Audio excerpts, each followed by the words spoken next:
gentlemen, to tonight's much anticipated event. Today we're joined by Imran Khan himself. Imran Khan is a politician and a former cricketer who served as the 22nd Prime Minister of Pakistan from 2018 to 2022. One of the all-time cricketing greats, he won the 1992 World Cup. He founded the Pakistan Tehreek-e-Insaf Party in 1996 and served as the Prime Minister of Pakistan. It gives me great pleasure and honor to welcome Imran Khan to give an address to the Oxford Union today with us. Thank you.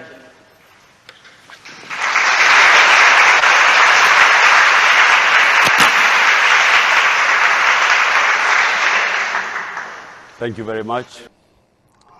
It's always a pleasure to address the Oxford Union.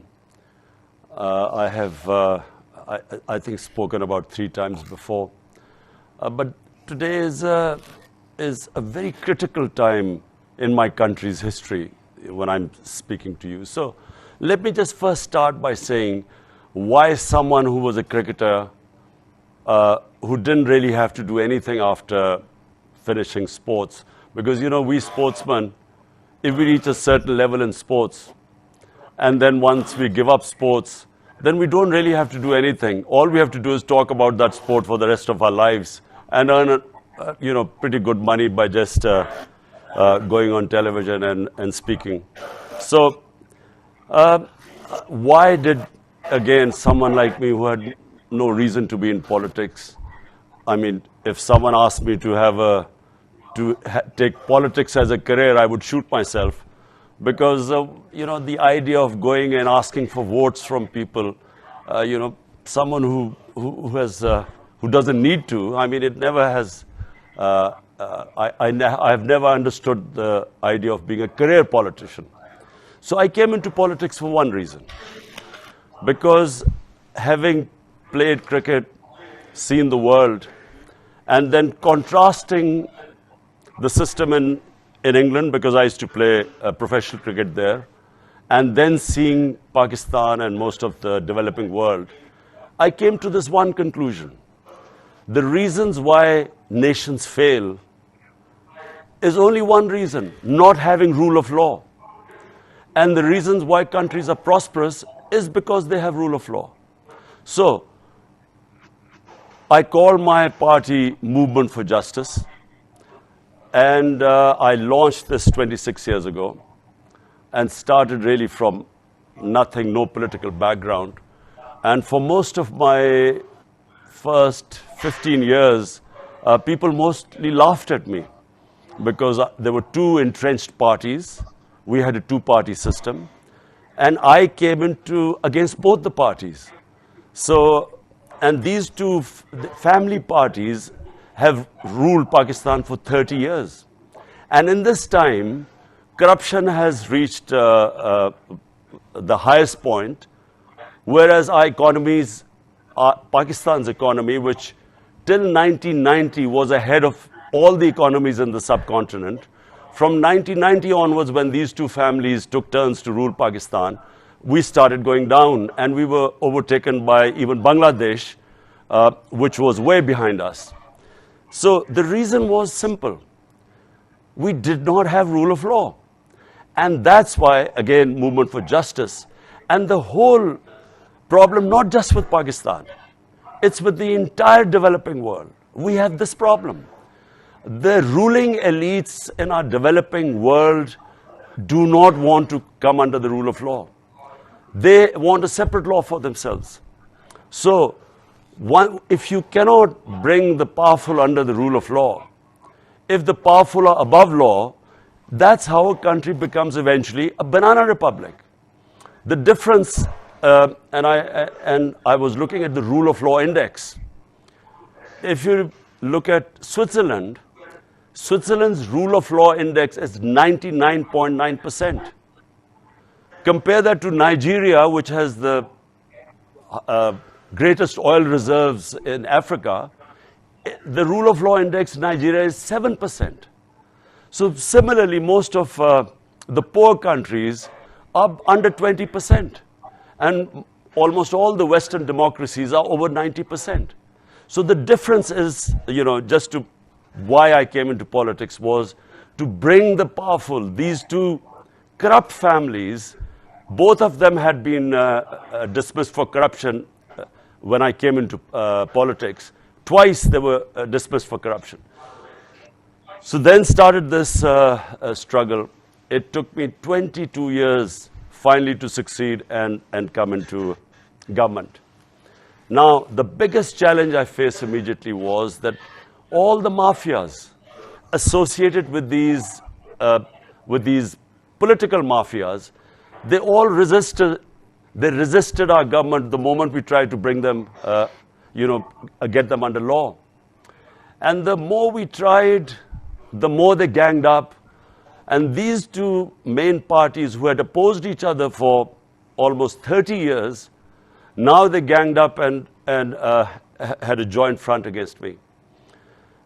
So what happens? I mean, we first, just to give you my 3.5 years in politics, I inherited a government which was bankrupt.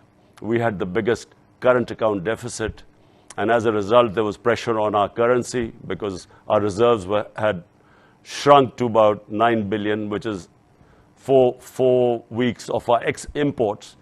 So from there, a bankrupt economy, we steadied the economy the first year. Second year, we were hit by COVID-19, like the whole world was. And so the 2 years, my second and third year, we were grappling with the situation of lockdown, not how to stop the spread of the virus and at the same time save your economy. And the lockdown affected the poor people the most. So we took a very unusual decision at the time. We refused to have a full lockdown. And we started having, what we call smart lockdowns to protect our poor people because there were daily wages. There were weekly people who relied on weekly wage. We had 70% of our workforce was in the informal sector. So had we locked down, we would have had starvation because we already started from a bankrupt economy. But in the end, that worked. And we saved our population from COVID. We had the lowest death rate in the subcontinent. We saved our economy. And so in our third and fourth year, we grew at 5.7% and 6%, which is in 17 years the highest growth rate. And we had record exports by managing our economy in this difficult time. We managed to help the farmers. So anyway, the country was poised sort of for a higher growth rate. And this is all in the economic survey of Pakistan, which is published every year. If you have a chance to look at the figures, because the country was actually growing very quickly. We had a problem which the whole world was post-COVID, and that was the commodity super cycle, the energy prices going up. And then with Ukraine, they went up further. So grappling with this, trying to stop, imported inflation, which in UK you're facing exactly the same situation.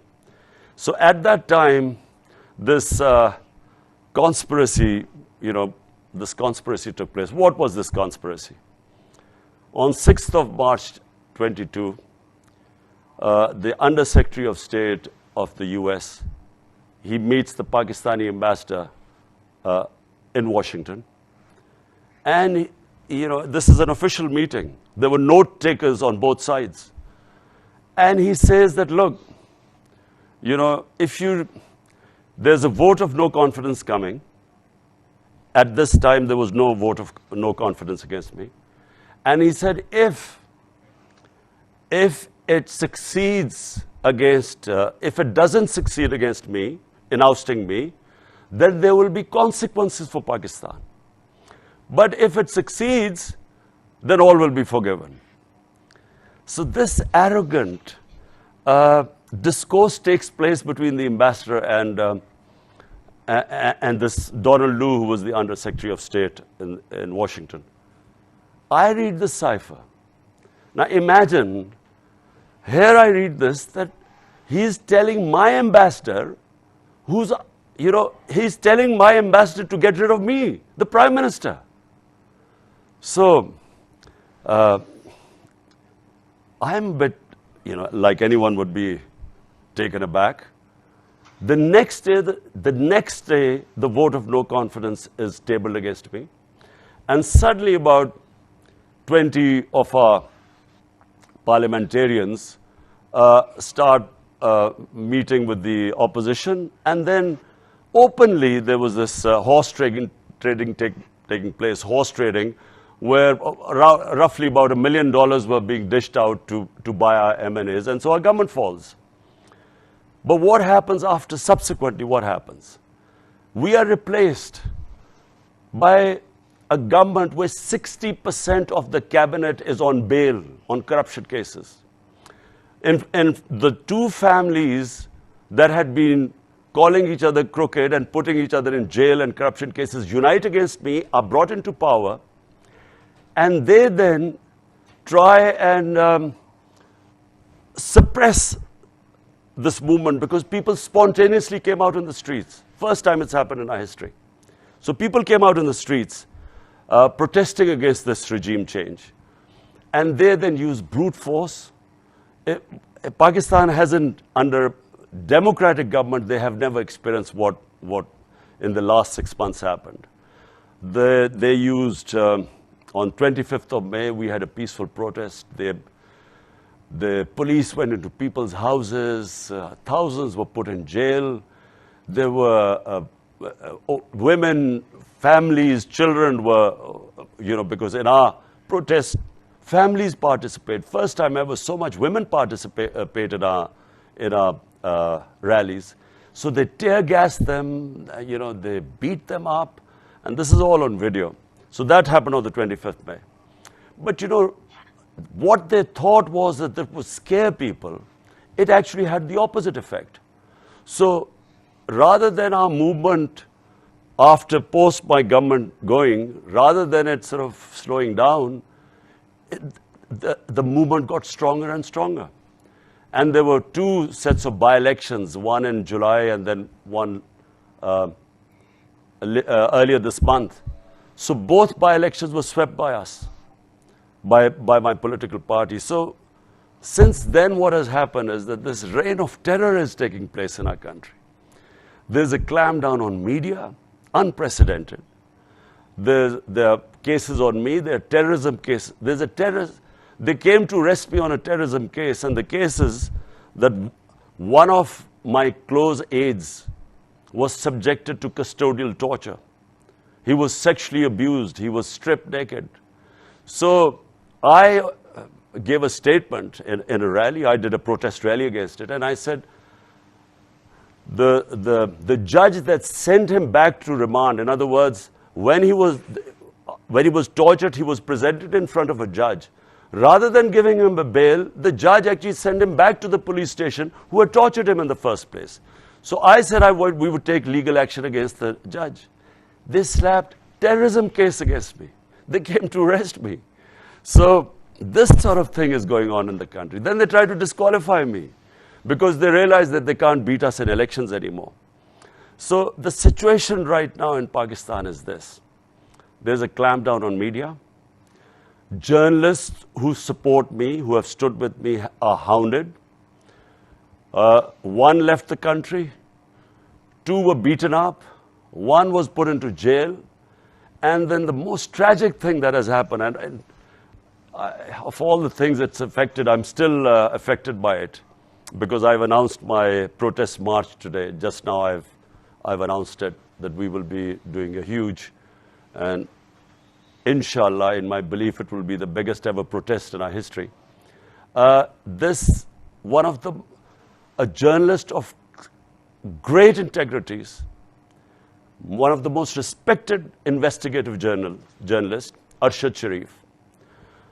He was constantly writing about this regime change and how this conspiracy took place, and he constantly wrote against it, and these crooks which have taken over, who, by the way, $5 billion of their corruption cases, they came into power, and through a legislation, person-specific legislation in assembly, they're removing themselves from these corruption cases. It's never happened before.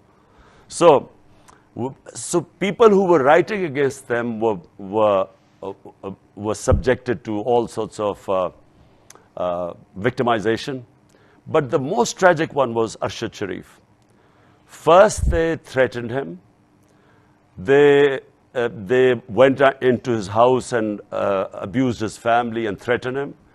And this guy, one of the most courageous, bravest journalists I have ever met, I warned him. I found out that his life was under threat. I warned him.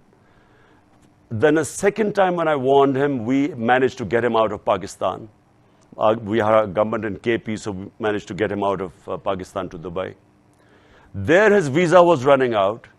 So Pakistan government was wanting him back. So in order to get away from being facing certain death in Pakistan, he then went to Kenya where he didn't need a visa. And day before yesterday, he was murdered, assassinated in Kenya. And that has really, it's a mixture of depression and hatred in this country right now. And hence I've announced my march. And the idea of this protest march is to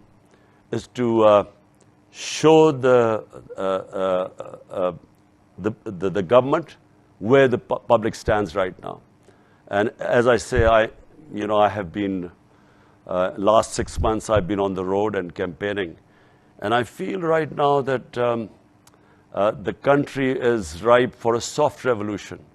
I don't think that anyone who tries to get into the way of this change, there are two ways of changing. You can have a soft revolution through ballot box, or there's the other way, which causes destruction in a society. But I just believe that we are now on the brink. Either we are going to change peacefully, or I'm afraid it will lead to chaos in our country. So that's where we stand today. So I look forward to your questions.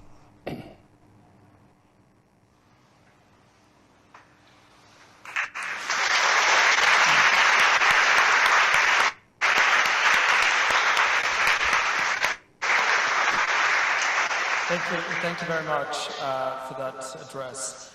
I'd like to sort of get into some questions before we get into some questions from the audience here at Oxford Union. And I wanted to start off with of course, the biggest news that is surrounding freedom of press at the moment. So we all heard about the recent tragic news of Arshad Sharif's death in Kenya, from yourself as well. And it is a very sort of difficult thing. It brings into question the freedom of press in Pakistan in general. So freedom of press has been a big issue in Pakistan. According to Reporters Without Borders, out of 180 countries, Pakistan was placed 157th. What do you think should be done to uphold freedom of press in Pakistan and to protect freedom of press? I mean, even in addition to this, ARY, which is one of the biggest news channels in Pakistan, was closed, shut down. So I wonder, what do you think would be a solution to this sort of moving forward? Look, let me say that who is worried from freedom of press? If I'm breaking the law, or if I'm a crook, I'm a head of state and I'm worried that I'm making a lot of money laundering, like most of our leaders have been buying properties abroad in Mayfair and in London and big places, laundering money from this country. So I would want to clamp down on the media. Let me just say this is the case with the entire developing world. According to the United Nations Secretary General, he set up a panel. That panel is called Fact-Eye Panel. It was to find out why is there a difference, the difference between the rich and the poor countries, why is this increasing? And it came up with startling results. Number one, they said that every year, now you will all be shocked to hear this, every year $1.7 trillion move from the developing world into the developed world, into the richer countries, offshore accounts. $1.7 trillion from poor countries or developing countries move to offshore accounts, rich countries, properties in London, New York, and big Western capitals. I mean, this is a plunder going on of the developing world at an incredible speed. If anyone who understands the history of the Indian subcontinent, you know, when the East India Company came into to India and started operating and took charge, India was about 23-24% of the world GDP. And by the time, you know, India got its independence, it was, you know, barely 3-4% of the world GDP. So the wealth was stripped off the country. It's exactly what the ruling elites of the developing world are doing right now. They're stripping off the wealth from the poor countries and taking them, as I said, into these tax havens. Now, problem is that I tried 3.5 years I was in power. I tried each time in the United Nations General Assembly. I kept saying that there has to be action taken against this illicit flow of money out of developing world, just like you do of terror financing or like drug money, which affect the Western countries. They must do something to stop this plunder of the developing world. But there is no incentive in the rich countries to do anything, because they benefit from this flow of money.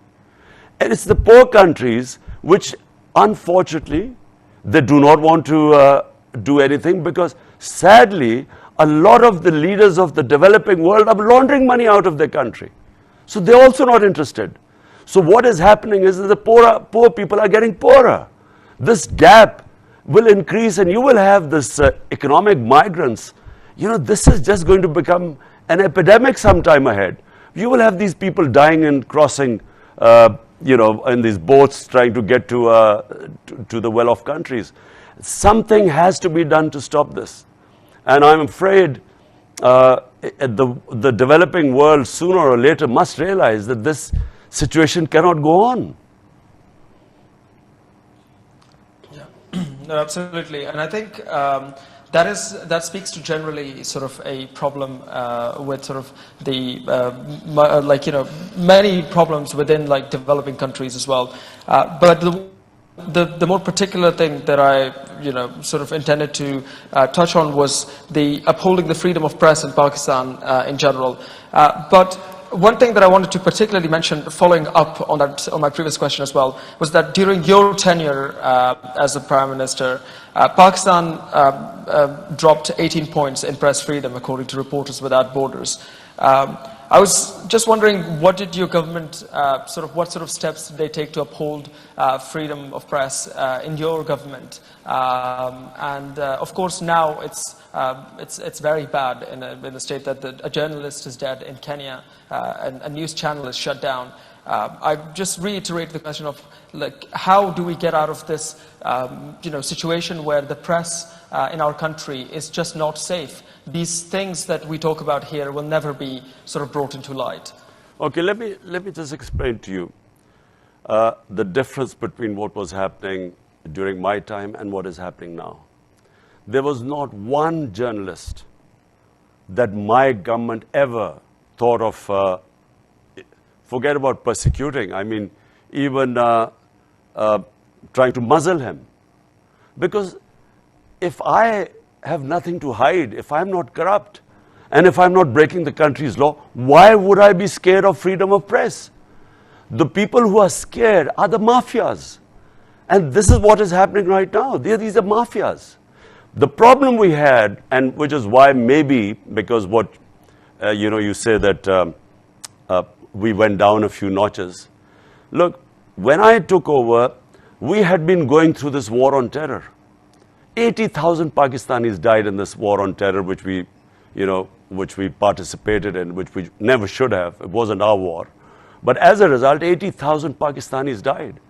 Right now, there is still terrorism. We still have Pakistanis dying of terrorism, but on the peripheries, not like it was before. But when you're fighting against terrorism, I'm afraid that's when the security agencies, then they take a much stronger role. And the abuses would take place by the security agencies because they felt they were fighting terrorism and they were endangering their soldiers' lives. And so they would be sometimes taking very harsh actions against anyone who criticized the security forces. But those actions were always by the agencies. And the 2-3 times when we found out, and I can give you examples, immediately we took action when, journalists were picked up. But never from the political government, because we had nothing to hide. In fact, the only problem we had was we don't have libel laws. So what was happening is that me as Prime Minister, I was libeled a couple of times. I went to court as a Prime Minister, but even I couldn't get justice because we have a real problem with defamation and libel laws. No one gets convicted here. So what we need is, we need freedom of press and responsible press, where if you cross, like in UK, if you cross a certain line, then I should have the ability to go to court and get, compensation. And I've been in a libel case in England, and I know how strong the laws is. Unfortunately, this is not the case in Pakistan, which is the problem my government had.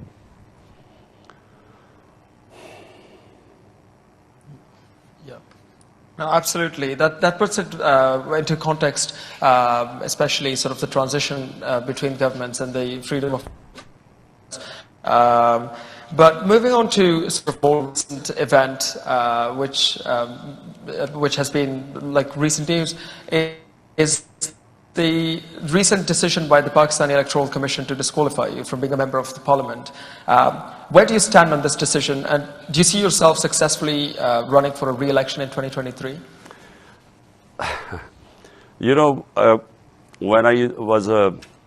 When I started playing cricket, and when children and as boys we used to play cricket. So when the other team used to be losing, a lot of the times the boys would just pick up the stumps and run away and said, we are not playing anymore. Now this is exactly what's happening right now.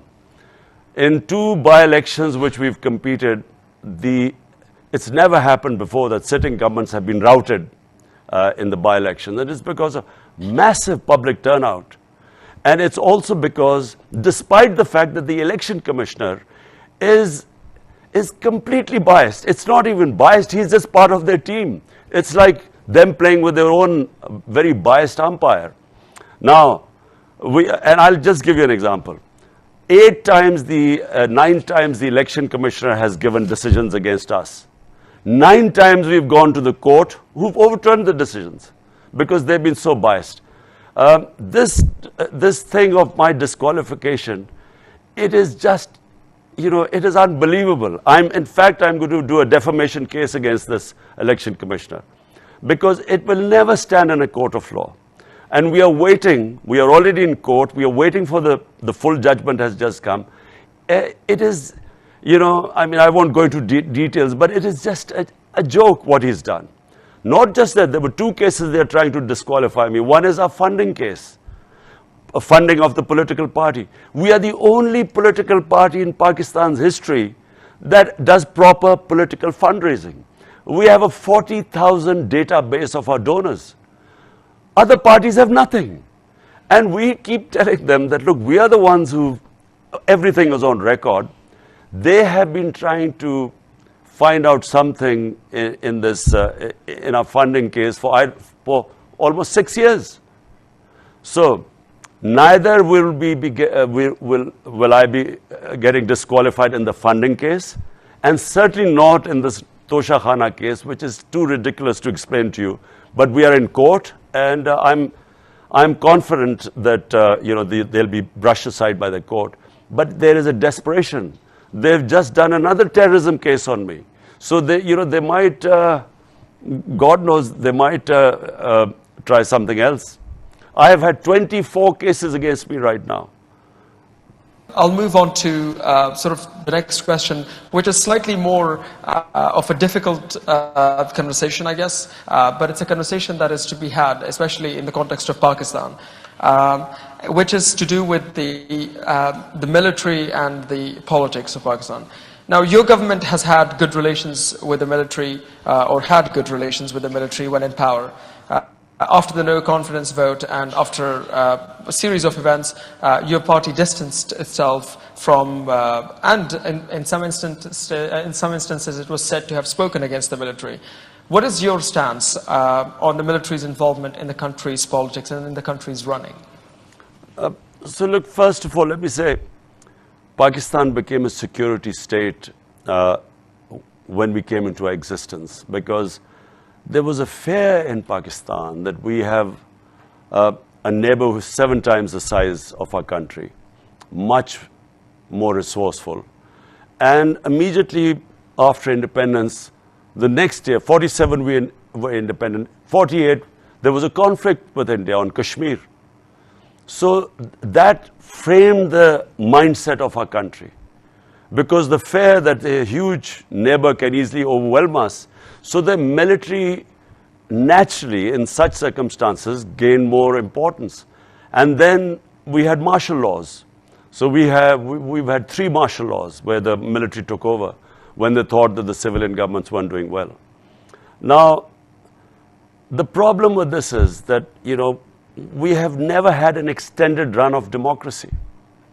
So that balance that should be in a society between bearing in mind we are a security state, so the balance between the military establishment and a civilian government, that balance has never really been there. So what happens is that when you have a democratic government, the responsibility lies with the democratic government to deliver. But the democratic government does not have all the power. So it does not always have all the authority. So unless authority and responsibility lie in one place, it's very difficult for any management system to work. Now, I'll give you just one example where, in fact, I had a very good relationship with the military establishment. There were no problems between us. In fact, it was a complementary relationship. But the one area where I had this problem was because I had been campaigning for 22 years when I came into power, that the powerful must be held accountable. They must be brought under the law. So action must be taken against them. So they were openly stealing money, laundering money out of country, living in these palatial palaces or huge luxury flats in London, money stolen from this country, and never giving any money trail or source of income. How did they acquire this great wealth? So we saw them. I knew these 2 families for the last 40 years, and I saw these rags to riches stories where they never had this sort of money, but suddenly they're worth billions of dollars now, lying in outside Pakistan. So my point was that these 2 corrupt families and people associated with them, they should be held accountable, and there were already cases pending in our accountability bureau. So all I was asking them was that action must be taken. Now, unfortunately, the accountability bureau was not in my hands. So and they were controlled by the establishment. Now, I would keep telling them that, look, take action against these people. But unfortunately, for some reason, the establishment's views on corruption were completely different to mine. They did not take that seriously. I kept telling them that no country can prosper if the ruling elite is siphoning off money outside the country. And, I kept, because, they didn't have any idea. They did not understand the difference, as I have mentioned earlier, why countries fail. The developing world and the developed world is rule of law, because the reason why countries prosper is because once you have law, you have level playing field, you unleash the potential of a society. But when you have all the resources are controlled by a tiny elite, the people are enslaved by that. So the societies just cannot grow. And then when you launder money outside your country, when the ruling elite launders money outside the country, it puts pressure on your currency, which devalues. When that devalues, it causes poverty because inflation, imported inflation takes place. So this is where the point of disagreement took place. I kept telling them that, look, this Bureau of Accountability is under you, take action. And for them, corruption was no big deal. No, thank you for that. I will ask like one last question regarding something that you mentioned and have been sort of course, very strong about, is the like mentioning the two political parties. Of course, there's two families. You mentioned the dynastic politics has been a huge problem in Pakistani politics, and I think people would agree that one thing that PTI is sort of seen as different is that it offers, what it offers is hope of making it to the top of leadership without being part of a particular dynasty for people who are competent, for people on their merits. Now, though it is true in your case personally, beyond you, it is argued that PTI is now sabotaged by dynastic families within it. Do you have a plan to end this dynastic politics within PTI, or do you think it's inevitable in the Pakistani political system? Look,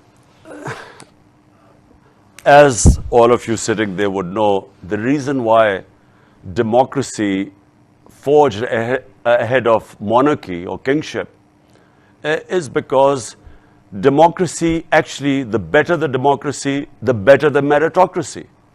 And kingship is bound to decay because, you know, I'll give you the example of the Mughals, the great Mughals who ruled India. And India was a superpower at that time. So in 180 years, there were 6 Mughal emperors who ruled for 180 years. And when the last great Mughal died, in the next 17 years, there were 6 different Mughal emperors. Something like what is happening in Britain right now. So, problem is, when in kingship, because there's no meritocracy, it all depends that if the son or the successor of the royal blood, is he capable or not? And if he's not, the whole thing goes down, as the Mughal Empire went down. And as the Ottoman Empire started going down, you know, because once one poor head of state comes, because there's no meritocracy. Democracy, the better the democracy, the better the meritocracy, and therefore you have better leadership. Now, problem with Pakistan has been that we have what is called the feudal system. The feudal system meant that there were the rural landlords who had huge land holdings. They could do politics because they had time and money. Because, you know, normal people just don't have the time and money to, you know, to do full-time politics. So they dominated Pakistani political scene. And they became, the children then succeeded. So it became a family affair. As these two parties are, they are family affairs. They are, you know, for instance, I mean, the Benazir's son, Bilawal, he's never worked 1 hour in his life. And you know, he's head of their party. Same as Nawaz Sharif's successor, his daughter, she's never worked one hour in her life. So they imagine when they take over, so we have the worst of both worlds. Sometimes the princes were actually trained in statecraft. So they were much better prepared than in our case with these feudal children who have no experience of governance or statecraft. So therefore, the families have gradually, the country has gone down, as have the parties gone down. Now in my party, what I hope, and I tried once, we held a huge intra-party election. It was the first time a party had held such a huge scale intra-party election, but it didn't work properly because it was the first time we had tried. We tried a second time, and we tried to use technology, but you know, the elections, the general elections came, so we stopped. But my idea is that the only way you can have meritocracy in the party is if you have party elections. So from the experiences we've gained now, we were setting up a system to have a proper intra-party election. And that election will ensure meritocracy. And that is the only way you stop this dynastic politics. If a family member is good enough, fine, he can come up through the elections. But it should not be this nomination that just because you're born in a certain family, you should be automatically, you know, get a party ticket. That should not happen. Absolutely. Thank you very much for this conversation. I would like to sort of, for the last part of this conversation, move to the floor for any questions that they may have for yourself. So yeah, I open the floor for any questions. I recognize this member in the blue jacket. Yes, please speak loud. They will give you the mic.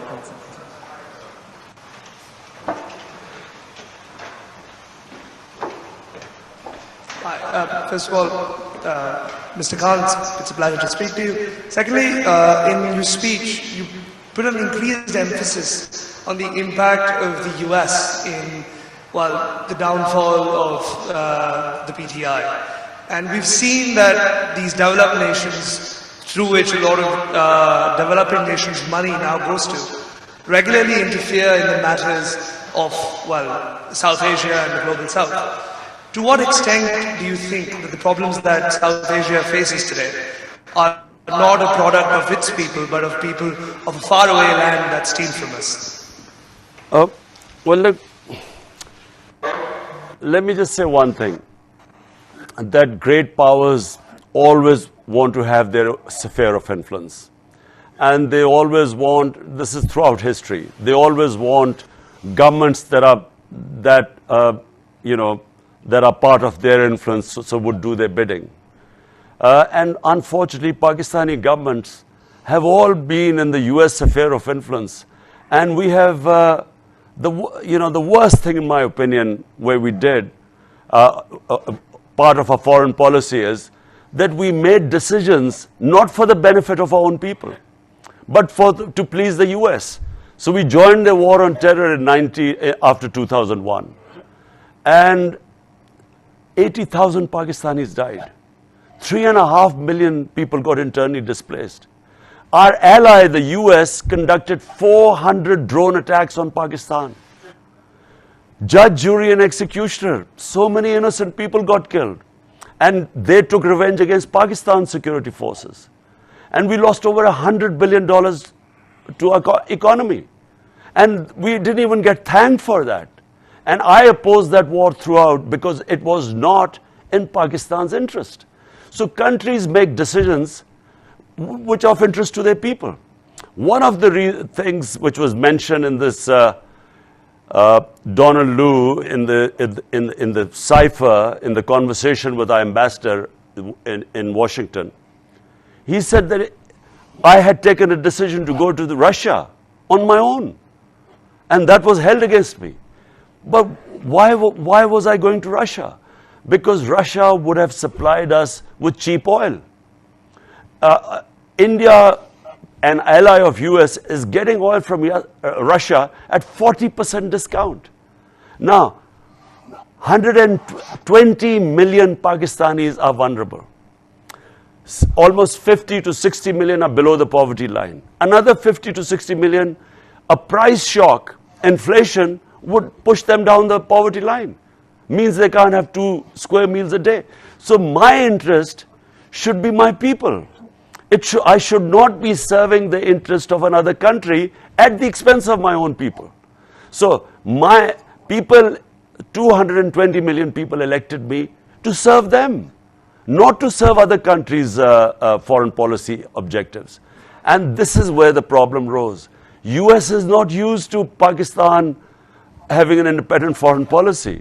They wanted these pliant stooges like the one right now who's our prime minister, who would do whatever they order him to do. So it doesn't mean you're anti-American. This is the problem, this imperialistic mindset, that if you do not obey them, then you are anti-American. But if you talk about your own national interest, which is what I did, and I think for somehow in this Biden administration, they just thought that, I wasn't the right one and they wanted a more pliable stooge.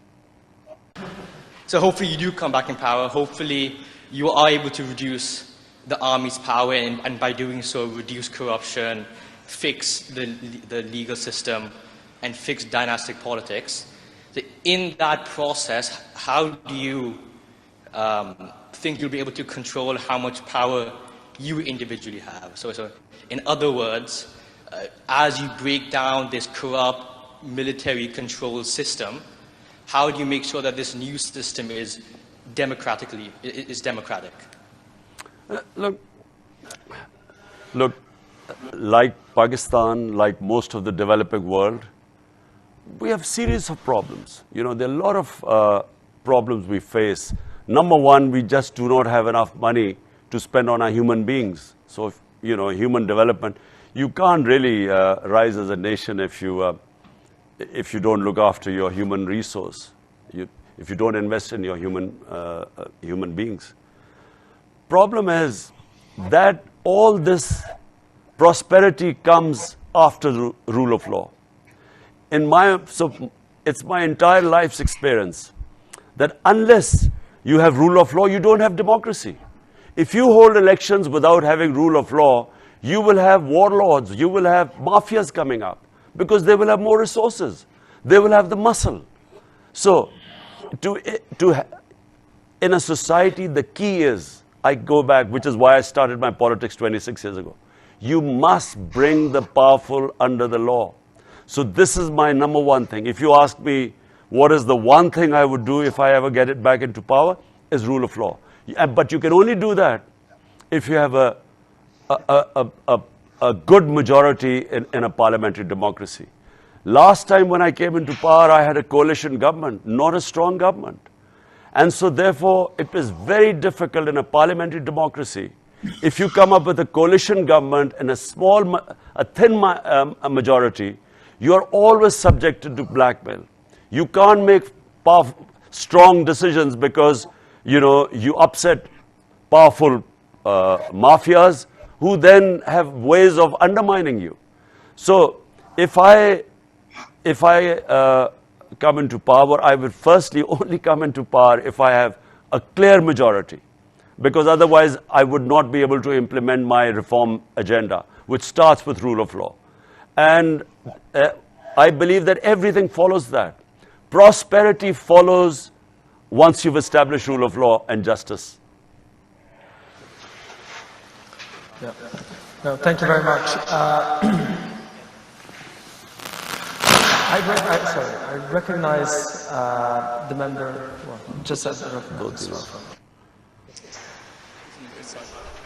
Hello, Mr. Khan. Thank you very much for joining us here today.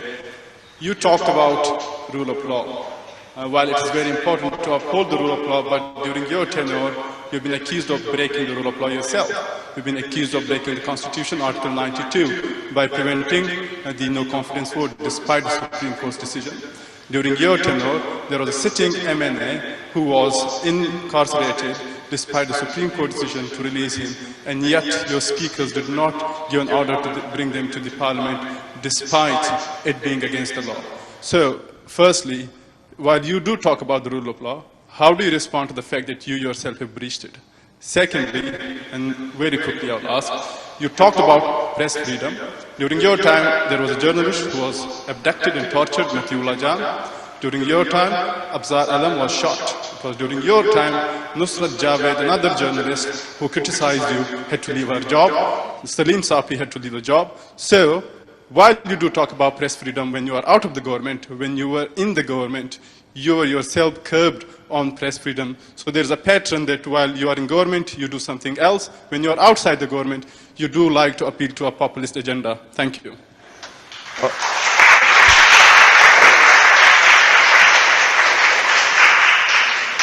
So can you, let's start first by Matiullah Jan.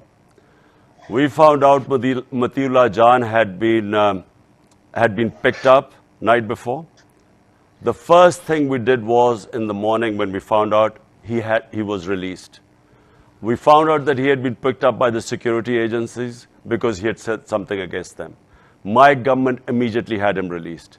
The other guy who was shot had actually nothing to do with freedom of media. It was a personal dispute which we investigated and found out.